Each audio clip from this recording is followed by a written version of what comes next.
अगर आपने इस चैनल को अभी तक सब्सक्राइब नहीं किया है तो प्लीज़ फ्रेंड्स सब्सक्राइब और लाइक्स जरूर करें और अपने सुझाव हमारे चैनल तक जरूर पहुंचाएं। आइए आज हम सर्दियों में होने वाली बीमारियों और किस प्रकार हम उनका वैदिक उपाय कर सकते हैं ये जानते हैं। इस मौसम में लोगों को सर्दी और जुकाम लगना या खांसी होना, कफ आना, ठंड लगना आदि आम समस्या है, जिसकी वजह है खान पान में ध्यान न देना, लेकिन इसे नज़रअंदाज करना ठीक नहीं होता है।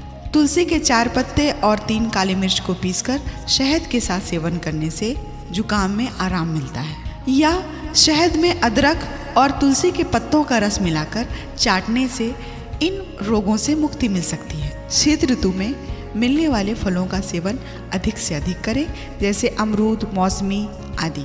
कोशिश करें कि तेल युक्त खाने से बचें। अदरक का इस्तेमाल अपने भोजन में अवश्य करें, क्योंकि अदरक में पोषक तत्व होते हैं जो शरीर में गर्मी पहुंचाते हैं। साथ ही साथ लहसुन भी खाएं। जुकाम को रोकने के लिए प्याज और गुड़ को मिलाकर सेवन करें, यह जुकाम से आपको बचाता है।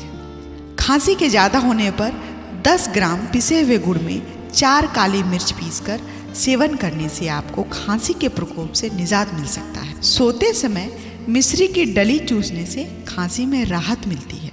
जुकाम से बचने के लिए आप इस घरेलू नुस्खे का इस्तेमाल भी कर सकते हैं। अजवाइन, काली मिर्च और धनिया को पानी में उबाल लें और चाय की तरह इसे पिएं। यह आपको जुकाम से मुक्ति दिलाता है। मौसम के बदलते ही बीमारियां भी पनपने लगती हैं, इसीलिए इन प्राकृतिक उपायों को करने से आप सर्दियों में होने वाली गंभीर रोगों से बच सकते हैं। अगर आपको मेरा चैनल पसंद आ रहा है तो प्लीज सब्सक्राइब करना ना भूलें।